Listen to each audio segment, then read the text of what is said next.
All right, José Andrés, welcome to Spilled Milk. We are thrilled to have you. Where are you right now, my friend?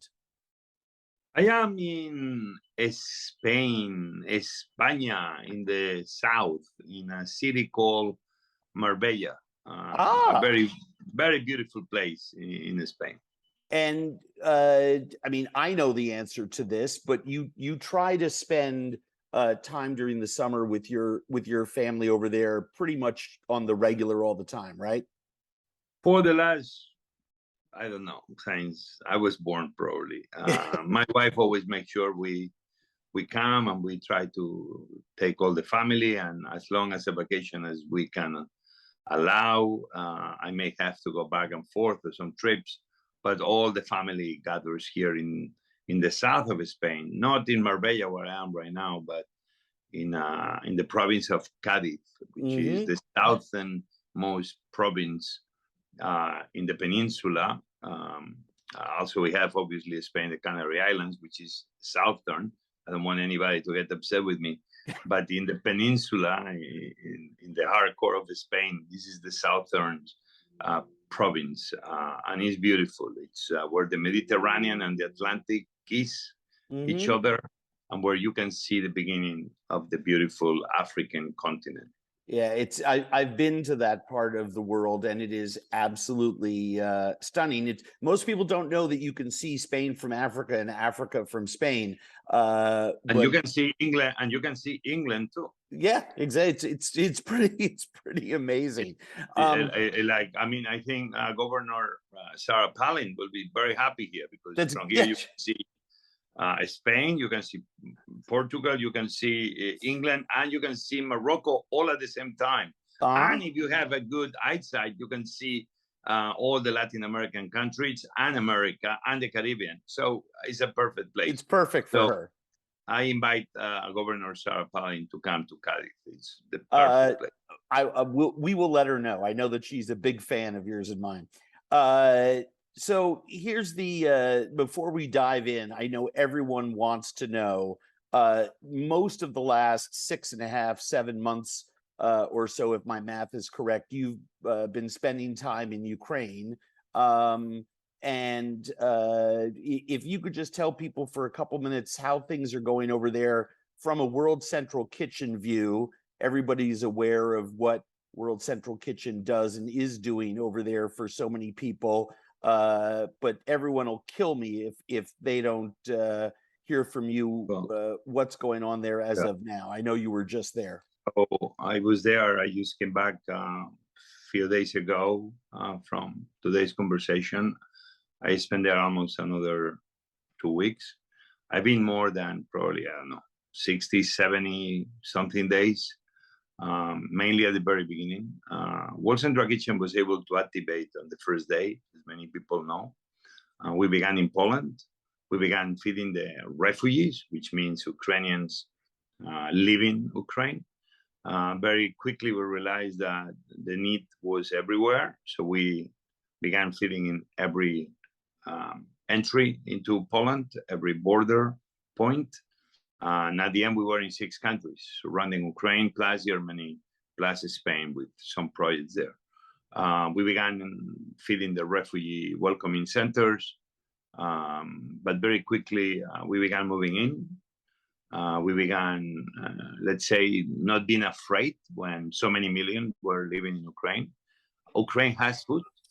People are going to say, but Jose, why World Central Kitchen has to feed them if Ukraine has so much food, if Ukraine exports food more than many other countries around the world?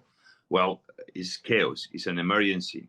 You got more than 14, 15 million Ukrainians that they were displaced inside Ukraine, around 7 million. Numbers go up and down, and another 7 million that became refugees in welcoming countries. So this is a huge number of people that moved very quickly in a matter of weeks. And what we did was, in a moment that the entire social system was kind of breaking because a war, we began covering like a bridge the short-term needs of villages and individuals that, well, they were moving into into a house shelter. We began bringing hot meals there. We began bringing bags of food to the people that didn't have any supermarket nearby, or any banks, or any salary, or any money. So you see, that's what we do. We cover the emergency. At one moment, we were doing close to, I think one moment we almost reached 2 million meals in a day.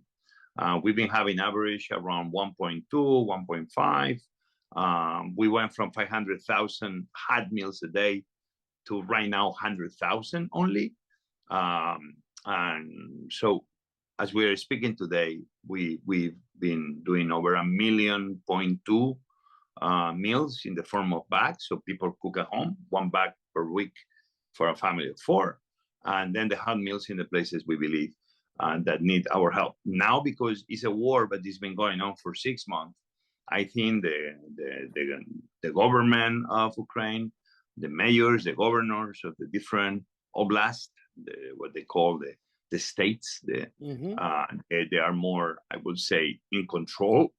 And slowly we are moving out, but we are still there. Moving out means we're not going to be having so much presence in the big cities like Kyiv or Lviv. We're going to let the local governments to take care over, and we're going to be concentrating more in the areas that still really need our help, which is in the east, near where the war is happening, in the south, in the north, in the eastern part, and especially in the places that were under siege or under attack by Russian troops, that even if the Ukrainians took it over, was a lot of damage, and we are going to be there making sure that these people, until reconstruction begins, are taken care of. So we reach almost already, we are past 150 million meals, more than 6,000 Ukrainians helping us feed Ukrainians. And at the end, big problems have very simple solutions. We got a few kitchens destroyed or damaged. We got, more important, some wounded people. A few weeks ago, we got two volunteers that they were with us south of Kharkiv in a city called Chernihiv, and they were sleeping in a community center. A missile hit, and they perished on that hit. His name was Sardor. He was very beloved. And then was this other woman, Marina, who also was people that show up for 6 months every single day, feeding.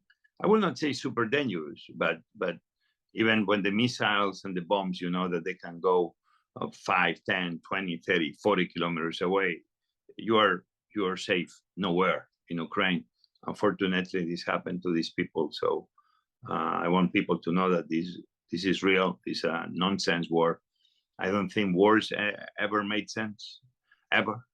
But it's different to be defending yourself than to be attacking others, especially when you're killing civilians.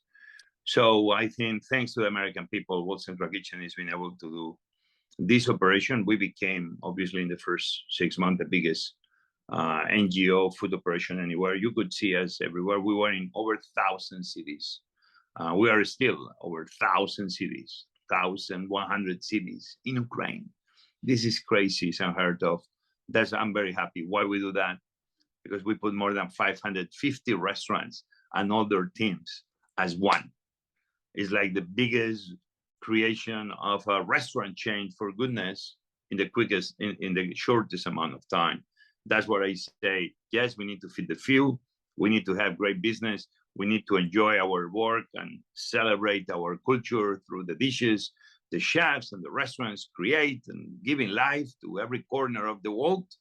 But the message is, when things go sour, we can do 2 things: shut down and go home, or we can activate and reimagine our kitchens as kitchens that can bring a lot of hope, solving the short-term food issues that some locations are facing. That's the power of WhatsApp. We had some of the best restaurants in Ukraine, some of the most informal restaurants in Ukraine, all making food like we saw in America during the pandemic. So I believe this experiment of World Central Kitchen has proven many times that works. Not all the time we use restaurants, because sometimes it's not possible because it's total destruction.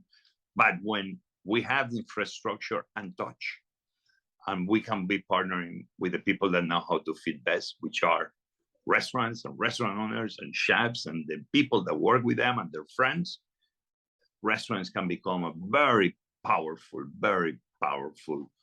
tool to feed anybody around the world. And this is all part of an overarching point of view that anyone who would like to learn more about can go to wck.org. They can go to Jose's Long Tables Substack, and there are lots of places to get information about all the incredible work that World Central Kitchen is doing. One last quick question about that before we get to our lightning round.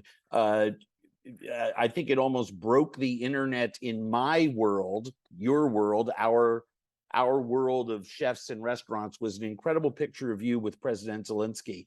I know you had a chance to spend time with him, a charismatic and brilliant leader, an actor who ran for public office because he wanted to make change and then was put in to a position that no one ever gets training for. No leader, no one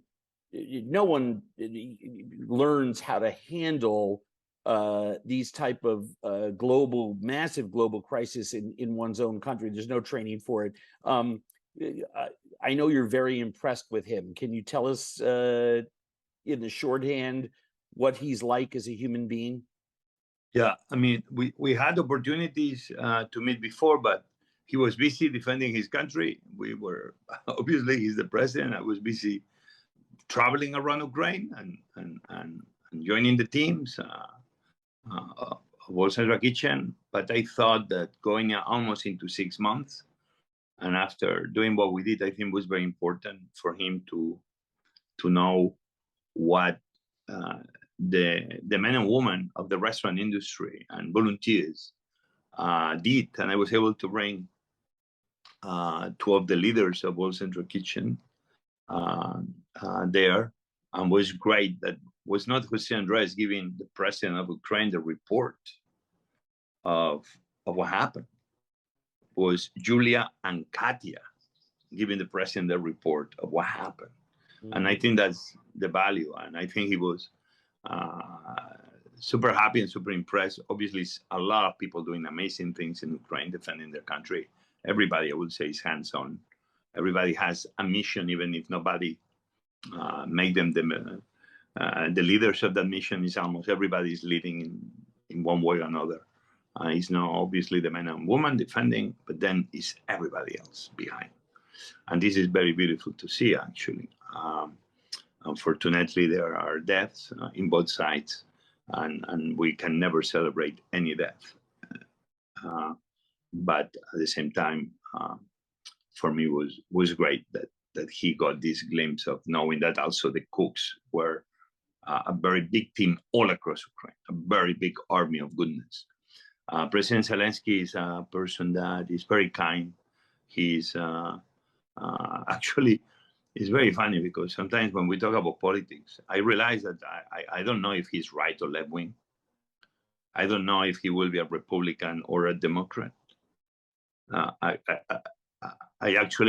don't know. It's like World Central Kitchen. When we go, we don't know who are we feeding.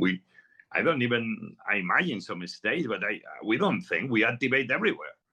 California, Kentucky, Texas. And that's how we do it. People are people. They are, I see you as a man that wants to listen, wants to learn. Even he has that voice that is a fascinating voice. In the short distance, his voice is even, when he doesn't have this big message he has to give to the world or through the TV, and every night that he talks to his country, people, it's actually a very reassuring voice. It's a calm voice. It's a voice of saying, I respect you and you're important and I'm dedicated to you.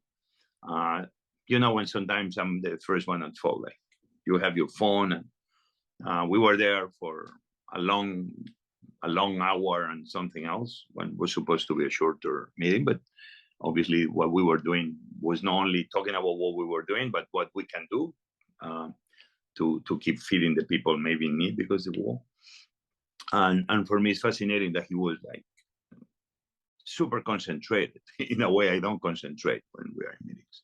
And again, the how kind he was to obviously he had to, but to Yulia and Katya, who they represent all the thousands of Ukrainians are working with World Central Kitchen. So again, I think he's the right leader in the right moment. Probably that's not what he envisioned when he became president. I think he's put together around him a great team of people, very committed, working all day on trying to just move their country forward. And for that, that's the type of leaders we need. Countries leaders that believe in longer tables, not higher walls, and especially leaders that don't believe in attacking the people of another country only to show how strong he is. I think it's the time of bullies, it seems. Mm-hmm. Bullies with weapons or bullies with words. But we need to be very careful because bullies, I'm getting a phone call, bullies with words can also generate mayhem. Yeah. We see it in America right now.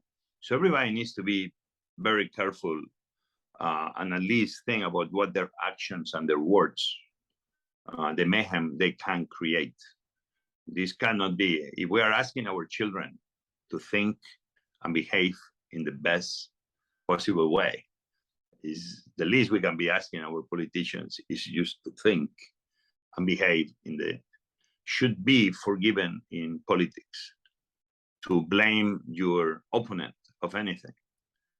If I was the creator of politics worldwide, I will dictate that there's only one rule, that you can only talk about your hope, about what you're planning to do, about showing business plans like we do in the business world. This is my business plan. This is what I'm trying to do. This is what it's going to cost, and this is what I promise you I'm going to deliver. And that's it. But no, vast majority of the time is used not only bringing down your opponent, but even worse, use almost telling the world that he's the enemy of the American people and that he's a danger. And I think, anyway, you asked me about Zelensky.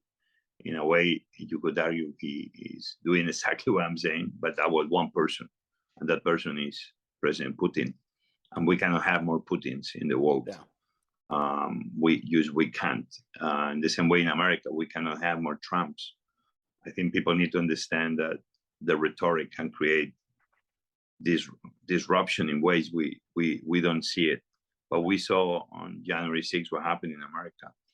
And I hope this is not the beginning of something bigger. I hope this is the beginning when Americans that I adore, I'm already an American myself, use the pragmatism I've always described America and bring that pragmatism thinking, wow, who does something like me is not my enemy. But who does something like me, somebody's bringing another set of ideas. And let's keep doing politics in a way that builds America up, not that brings America down. Well, this is just like, it feels just like there's my phone going off. It feels just like when I catch up with you and I get to have dinner, we have a very serious conversation, then we have a very fun conversation. So let's pivot quickly into having a very fun conversation in a world that I think needs more fun.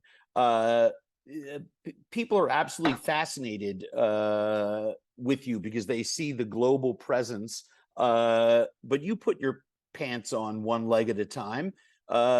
What's your favorite childhood food memory?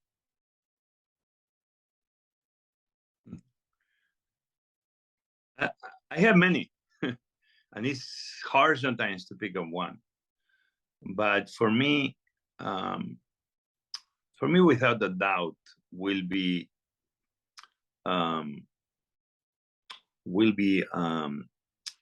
this trip we did to visit a second uncle of my dad in the middle of nowhere in the province of Teruel, in the autonomy region of Aragon. And this was a little town, de la Riva. We arrived late. This was kind of a winter break. This was almost at the end of winter, Lent. We went on this trip, and we arrived to this town with the typical very old town. I mean, I'm talking in the 80s. No, almost no lights outside if you arrive late. These old houses in the towns that every wall was like 2 meters thick. We arrived there, and this gentleman, who I guess was my uncle, welcomed us. We were a little cold and we were a little bit hungry, and he brought us into the house with not a lot of light. And at the end, I could see the shadows and some kind of orangey color that this show us the way into a kitchen that was a fire in a big chimney, a big fire kind of pit where he cooked. And he had this very big pot, and he had all these bread, like crumbs that he was, with a wooden spoon, non-stop moving. And I saw had a little piece of very big fat tocino, bacon, that is what gave some of the fat to the entire pan. And we began talking. I began watching. I don't know what they talk, but he only was moving bread crumbs non-stop. And it took him almost like 45 minutes, an hour, without burning them, just with the right amount of fire underneath at the right. And this is called migas, which is crumbs. They are the migas of Spain, which is the old bread, 2, 3, 4 days old, that in the old days will be cut little by little with the help of a knife.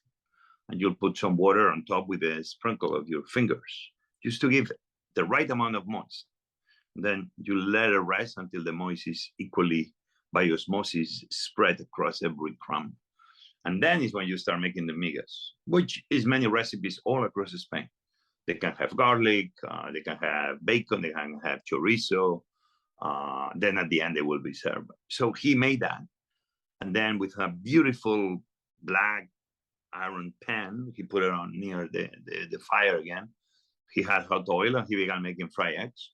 And he began putting the migas, that bread.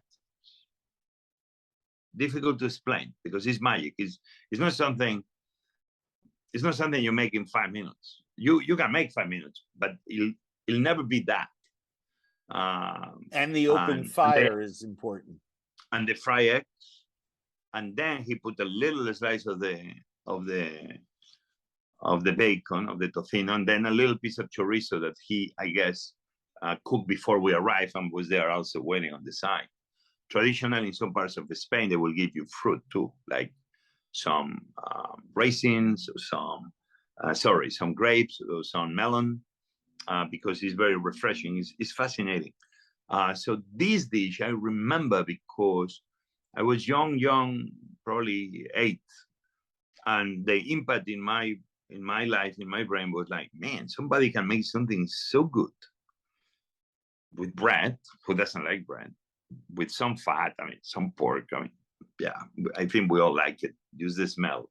Our animal instinct attracts to us. And a fried egg, and that something like this could be so delicious. I think I ate like 3 plates.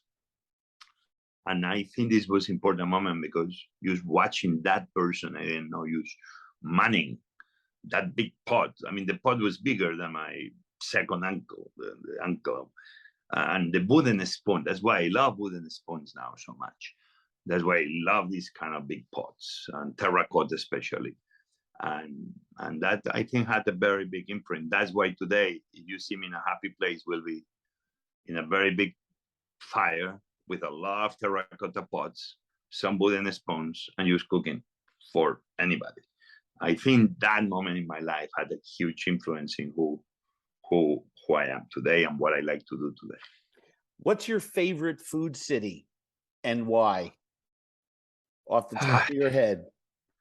Well, listen, my favorite food city, obviously, in more ways than one, for me, has to be Washington.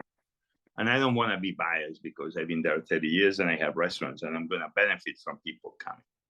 But obviously, we are who we are thanks to the place we live.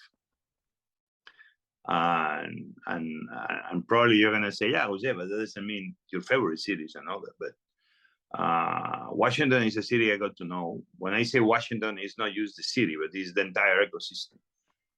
And obviously in DC, I've seen the story in first person of that city going through me.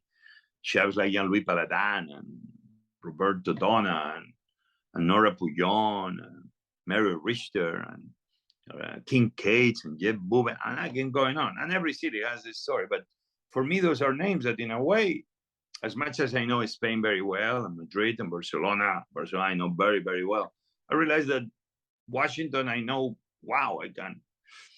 And for me, it's a city that I say, because Barcelona will be obvious, the other one, I'm biased again, is where I grew up, but Washington is so international that I realized that I became who I became thanks to these international influences I got. So that you can be having Ethiopian cooking. Actually, I've never been to Ethiopia, but for my friends that are, they've been to Ethiopia, or the people Great I met Ethiopian food in DC. They said this is as good as anything you will find in Ethiopia, and sometimes can be true.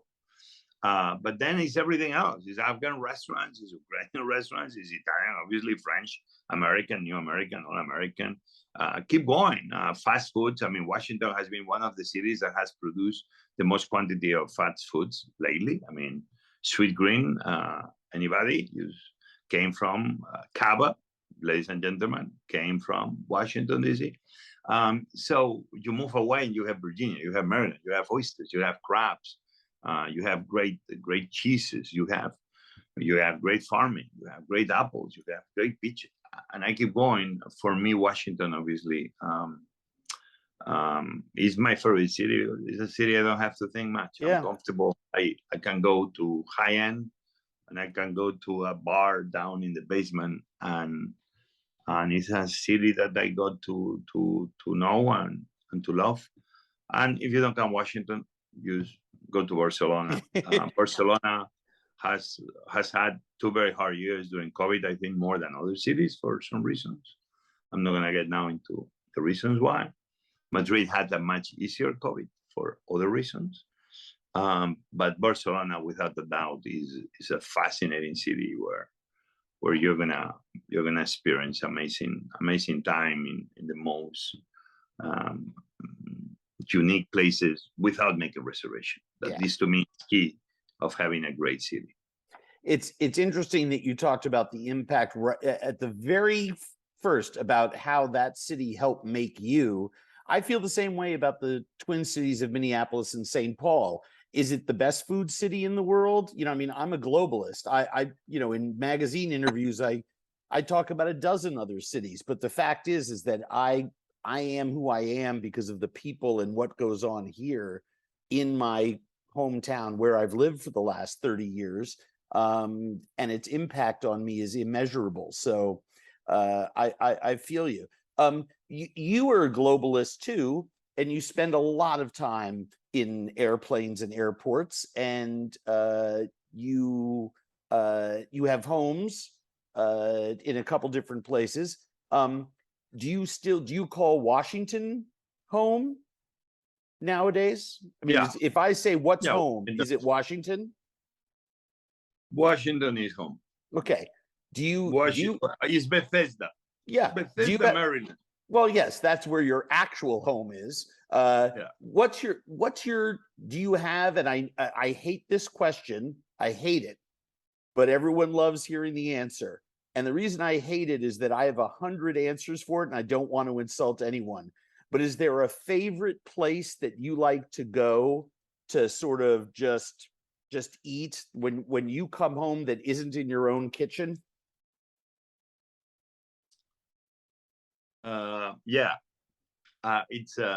It's a place near my house. It's Bethesda Crabs. And usually you never see me there in summer when everybody thinks, but you'll see me in early spring or in late September, October. And when autumn comes, the reason is when the best crabs happen. By far. Yep. It's no good crabs in summer. I'm sorry. It's not the moment. Yeah, they It's give off earlier or weight. late, Yeah. much better. And don't tell me why, but that's the way it is. And obviously, it's different if you're getting them from Texas or you're getting them from Louisiana or you're getting them from Maryland. Maryland crabs, quite frankly, are unbelievable when it's the right season. And in September, they are full. I mean, they are amazing. They are really, really amazing. And then it's a very normal crab shack with the Ying, my friend. I call him Chino. He's an amazing guy. He's been there forever. He's one of the guys I know. He speaks about crabs with so much poetry. He's the one that put into me, well, this crab comes from this part of Texas, this from here, this one. It's like, this guy is crazy. I've never seen anybody and he cooks them very well the way I like them. Never overcook, use perfect when you open them up and inside is still, everything is shiny. That's a good crab. When you open a crab and nothing is shiny, the crab is way overcooked. It's not crab, it's crab. And I don't like crabs that are crabs, like great crabs. And there is the place I usually bring my own wine. So I'm always testing. And this is in and out. This is my favorite, my daughter's favorite thing to do. And this I do. I realize that without realizing, it's one of the places I go the most. Yeah, no, I'm just every year. We all have that place. That's why I asked.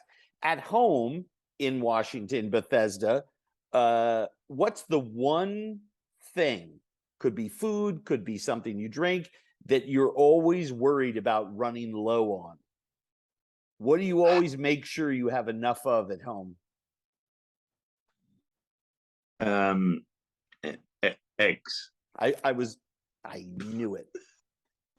But I used to have chickens in my backyard Mm-hmm. Until the chickens became very expensive, because one day it occurred to me, because they didn't want to go back to the hen, that I had the strawberries, I had raspberries. I began giving them strawberries and they liked them. And all of a sudden they will not go back if you didn't give them strawberries. Because if not, there was a worry that the fox would come, because we had foxes in the area. So we used to have our own eggs, but man, once you try to produce anything your own, you know how hard it is. When anybody complains about the price of eggs going up, I'm like, wow, try to produce 12 eggs yourself. But the eggs, but I'm not worried. I'm in my house is great, because obviously I like to have things around, because for me it's not just enjoyment, it's usually work. Even if I'm enjoying myself, because we are in a profession that on paper, if you are cooking, you don't miss any opportunity. You are enjoying yourself, but in a way you are retesting a dish or making sure you didn't forget how to cook or creating something new. So lack of ingredients is never for me. The other thing, okay, I told you, eggs is what I'm worried about running out. The other thing is people to eat the food I cook when I'm home. Because when I cook, I don't like to cook. I mean, I don't like the little toys. I mean, I like big pots. Like this thing of cooking for one, for two, is like, what? What is that? No, what is that? So that's the way it is, and that's the way I do it. And I don't like to run out of people, and I don't like to run out of. Unfortunately, it's a lot of meat out there, and obviously you can always be cooking and giving it to somebody. But I like people, so I can cook bigger quantities to feed more people, because I like to cook big. Yes, you do. I've been lucky enough to be around you when you're cooking big, and it's. I think we're all at our happiest sharing food. I think if you stay in this industry long enough, it doesn't matter whether you're in a small neighborhood restaurant in a tiny little town, or whether you're on a global stage. We all got into it. You don't get into it for money. You get into it because you love making something and sharing it with someone else. It's the easiest emotional transaction that I can think of. So speaking of emotional transactions, if I knock on your door tomorrow night, what are you making me for dinner? Um, Listen, I just got these lobsters. Mhm. And I will repeat that. There were spiny lobsters that they were caught south of here, western in the town of Tarifa, a beautiful town, also in Cadiz. And the lobsters right now in Spain, in the month of August, September, they're full of eggs, usually the females. And you go and you open up, you separate the body, you get the juices, you separate the head from the leg cluster in the bottom. And when you open well, you're gonna see the spiny lobster has its brains, Yep. nice and brownish, grayish, depends the lobster, and then have this orangey, almost like your shirt, which are the eggs. You separate that. In the head is two very big meat muscles that they are some of the most delicious parts of the spiny lobster. I make sure I detach that. I clean the head well. And so I start making, with the head, I make sure that I put it over a grill and the brains kind of barbecue slightly Mm-hmm. until they get slightly warm. And I will put some sea salt and a touch of olive oil. That's it. The eggs, I will just put them with a little bit of olive oil used near the fire, but use to temper. And that orange is still is soft, but warm. I take it out, I put it in a little cup, I put lime juice, a little bit of sea salt, a touch of maybe of soy sauce. Um, that's it. And you eat it with a spoon. Your life is going to change. The little piece I got from the head of meat, I'll chop it. I'll make a little tartare, I'll chop raw lobster head, and I will put it on top of a little lime, cutting out with a little bit of more soy, in case I have nothing else in my house. And then you bring it to your mouth and you squeeze the lemon as you're eating the lobster, and it's this kind of savory and sour bite. And then with the body, I will make a traditional dish. It's very typical in Lanzarote, in Menorca, in the Balearic Islands. The season opens around, if I'm right, around April 15th or April 1st.